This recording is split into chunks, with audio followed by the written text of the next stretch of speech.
মাত্র ১.৫ বছর আগেও জামাতে যে সকল নেতাকর্মী পালিয়ে বেড়াতেন বা বিভিন্নভাবে দেশের বাহিরে ছিলেন, মামলা হামলার কারণে জর্জরিত ছিলেন, তো আমার কাছে মনে হয় যে ৫ই আগস্টের পরবর্তী সময় জামাতের ইতিহাসে সর্বোচ্চ সুদিন আজকে জামাত ইসলাম দেখছে।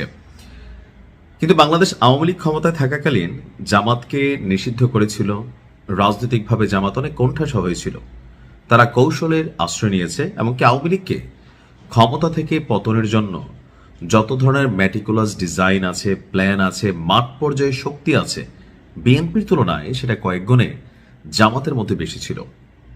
এটার মূল যেই ফাউন্ডেশনটা বা শক্তিটা, ওই যে একটা কথা আছে গণতন্ত্রে যে জনগণই ক্ষমতার উৎস, অর্থাৎ জামাতের মধ্যে একটা বড় ধরনের সাপোর্টিং শ্রেণী ছিল। আওয়ামী লীগ ভাবছিল জামাত নিশ্চিহ্ন হয়ে গেছে, কিন্তু ৫ই আগস্টের ঘটনা প্রমাণ করেছে তারা নিশ্চিহ্ন হয়নি, বরং সুগঠিত হয়েছিল, সুশৃঙ্খল হয়েছিল, সাহসী হয়েছিল, কৌশল অবলম্বন করেছিল। এতগুলো কথা এই কারণে বললাম যে বাংলাদেশের রাজনৈতিক প্রেক্ষাপটে আওয়ামী লীগকে বাদ দিয়ে আপনি বাংলাদেশের রাজনীতি চিন্তা করবেন, এটা কি আসলে সম্ভব? তো এখন অনেকে বলবেন যে ভাই এই মুহূর্তে তো আওয়ামী লীগ নাই। এই মুহূর্তেও বাংলাদেশের 20 থেকে 25% আওয়ামী লীগের ভোটার, জনগণ, সাপোর্টার, তারা এখন গুপ্ত অবস্থায় আছে, কেউ সুপ্ত অবস্থায় আছে, কেউ বিএনপির সাথে মিশে গেছে, কেউ জামাতের সাথে মিশে গেছে, কেউ জাতীয় পার্টি কিংবা এনসিপির সাথে মিশে গেছে। তার মানে এই না যে বাংলাদেশে আওয়ামী লীগ নাই। এমনকি ভোটের মাঠেও আপনি দেখেন আওয়ামী লীগের ভোটারদেরা যারা আছেন তাদেরকে নিয়ে এক ধরনের লুফালুফি কারাকারি চলছে। তো এর মাঝখানে তারেক রহমানের এক বক্তব্যকে কেন্দ্র করে সোশ্যাল মিডিয়াতে এক ধরনের নিন্দার ঝড় বইছে। কিন্তু প্রকৃতপক্ষে আপনি যদি চিন্তা করেন অ্যাজ এ পলিটিশিয়ান, সেই ক্ষেত্রে তারেক রহমানের এই বক্তব্য যে অ্যাজ এ লিডার, ঠিক আছে, যে একটা বাংলাদেশকে তিনি গণতান্ত্রিক রূপ দিতে যাচ্ছেন বা গণতন্ত্রের স্বাদ দিতে যাচ্ছেন, সেক্ষেত্রে রাজনৈতিক দল হিসাবে বা আগামী দিনে আওয়ামী লীগের নেতৃত্বে শেখ হাসিনার বিপরীতে যারা রাজনীতিতে নামতে পারে, এদের মধ্যে হচ্ছে সজীব ওয়াজেদ জয় এবং পুতুল।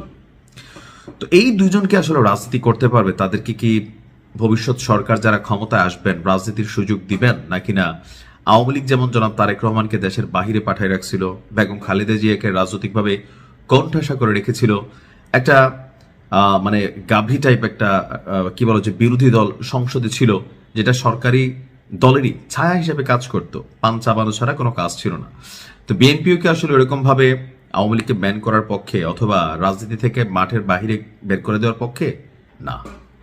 জনাব তারেক রহমানের এক বক্তব্যে তিনি খুব কৌশলে একটা কথা বলেছেন যে জনগণের সমর্থন এবং গ্রহণযোগ্যতা থাকলে সাবেক প্রধানমন্ত্রী শেখ হাসিনার সন্তানদেরও দেশে ফিরে রাজনীতিতে যুক্ত হওয়ার অধিকার রয়েছে।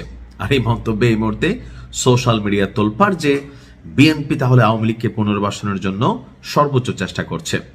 কেউ কেউ বলার চেষ্টা করছেন ভারতের কাছে একটা এরকম চুক্তিও নাকি ওনার হয়ে গেছে। এখন এই কথাগুলা রাজনৈতিকভাবে জামাত ইসলাম যারা আছেন তারা বলছেন। এখন এই বক্তব্য তিনি কোথায় দিয়েছেন? তিনি বলছেন যে কে রাজনীতি করবে সেই সিদ্ধান্ত শেষ পর্যন্ত জনগণই নেবে, এটাই হচ্ছে রিয়েলিটি। এটা জামাত অনেক ক্ষেত্রে এই মুহূর্তে মানতে না পারলেও আজকের দিনে জামাত যে সুদিন দেখছে, কারণ জনগণের একটা অংশ জামাতকে সাপোর্ট করছে, ফান্ডিং করছে, সমর্থন দিয়েছে।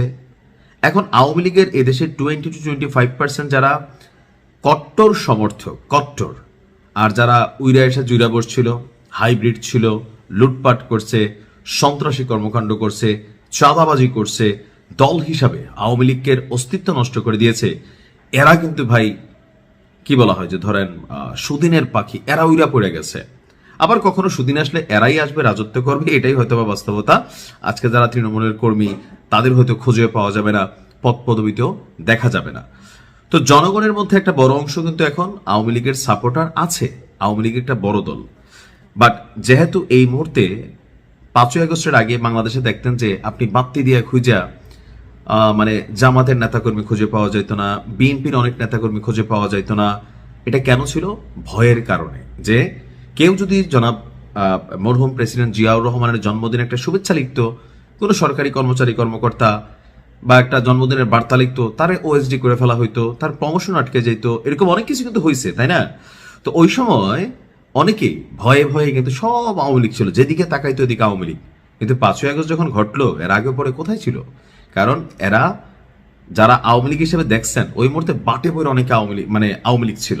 যখন পরিস্থিতি বদলাই গেছে, যার যার দলে সে ব্যাক করছে। তো এখন আপনি হয়তো কার্যত দেখবেন যে মাঠ পর্যায়ে আওয়ামী লীগ নাই, কিন্তু আসলে কি আওয়ামী লীগ নাই? অবশ্যই আছে। এখন আবার ওই তাদের জন্য ওই জামাত বা বিএনপির মতন দিন আসছে যে ডরে ভয়ে মুখ খোলে না। কারণ এক ধরনের যারা কমিটিগুলোতে ছিল, বিশেষ করে যাদের বিরুদ্ধে মামলা আছে, তাদের তো অবস্থা ভাই কাহিল। যাদের বিরুদ্ধে মামলা নাই তারাও যে মামলার ভয়ে অথবা মামলা বাণিজ্যের ভয়ে তারাও মুখ খুলছে না। বাট সমর্থন আওয়ামী লীগের আছে। যারা জামাতের ডাইহার্ট ফ্যান, জামাত নিয়ে আপনি সারা দিন যাই বলেন, তারা কখনো জামাতকে ছেড়ে যাবে না, গেছে রক্ত দিবে, জীবন দিবে। যারা বিএনপির ডাইহার্ট ফ্যান, তারা কখনো কিন্তু বিএনপিকে ছেড়ে যায় নাই, কৌশলেও যায় নাই।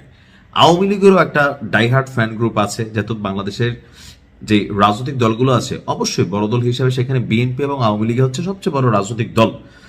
এখন আওয়ামী লীগের যে অন্যায় দুঃশাসন অথবা ধরেন গুম খুন আয়নাগর বিভিন্ন কিছু এগুলা বা 5ই আগস্টের ঘটনা সবকিছু মিলিয়ে আপনি দেখবেন যারা আওয়ামী লীগের পাগলা সমর্থক, এদেরকে আপনি কোনোভাবেই বুঝাইতে পারবেন না যে না বাবা তোমরা অন্যায় করছো।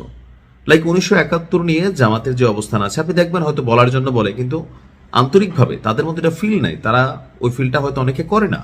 আপনি দেখবেন এটা নিয়ে বললে যে এখন তো আপনি এই কথা বললে আপনার ভাই উল্টা এসে ধরে মাইরো দিবে বা মবের মধ্যে আপনারা ফালাই দিবে যে তুমি কেন এই কথা বলছো, কিসের রাজাকার বা কিসের স্বাধীনতা বিরোধী শক্তি। নতুন করে এখানে অনেক ইতিহাস তৈরি হবে, রচিত হবে।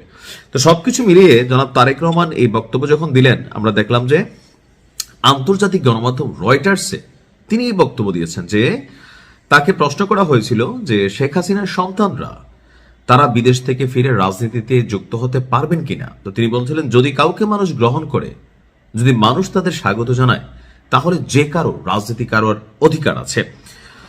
তো এখন আপনার আমি এই কথাগুলোর যে মূল ফোকাসটা জনাব তারেক রহমানের বক্তব্যে আছে সেটা হচ্ছে কি যে তিনি সাক্ষাৎকার দিচ্ছেন কোথায়? রয়টার্সকে। রয়টার্সের নিউজ আর্টিকেল কারা পড়ে? সারা পৃথিবীর যেই মানবাধিকার সংস্থাগুলো আছে, রাষ্ট্রের প্রধানরা আছেন বা লাইক কূটনীতিকরা আছেন, অ্যাম্বাসেডাররা আছেন, হ্যাঁ, এটা কিন্তু তারা পড়ে।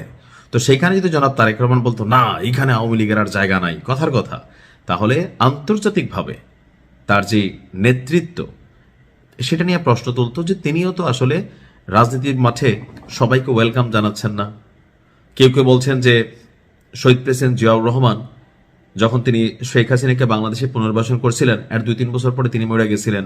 সো এখন যদি আবার এই আওয়ামী লীগকে পুনর্বাসন করা হয়, হয়তো তারেক রহমান নিজেও কখনো মারা যাবেন, এরকম নানান পারসেপশন আছে। কিন্তু দিন শেষে আপনি যখন আন্তর্জাতিক গণমাধ্যমকে সাক্ষাৎকার দিচ্ছেন, সেখানে আপনি দেখবেন আমাদের জামাতের আমির ওনার বক্তব্য বদলাই যায়, আমাদের জনাব তারেক রহমান ওনার বক্তব্য বদলাই যায়, আর আওয়ামী লীগ এখন বক্তব্য দিলে দেখবেন তাদের বক্তব্য বদলাই যায়। কিন্তু বাংলাদেশের মাঠের রাজনীতিতে তাদের বক্তব্যগুলো ভিন্ন হয়।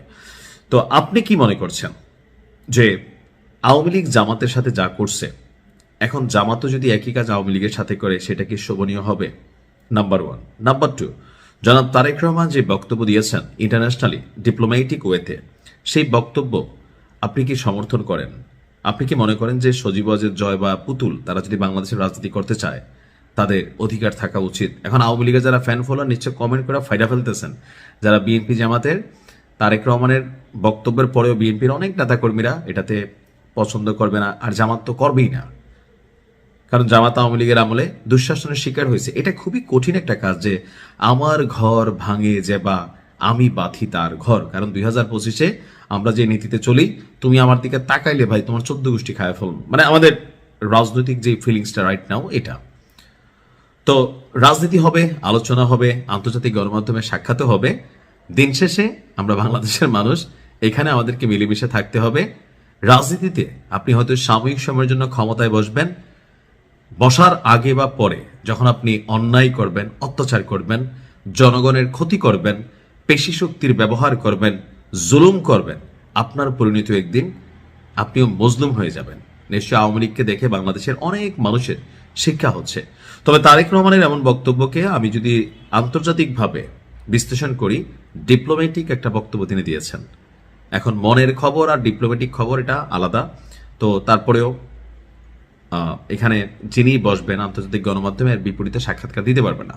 তো যাই হোক, ভিডিওটা একটু লম্বা হয়ে গেল। ভালো থাকুন। আসসালাম।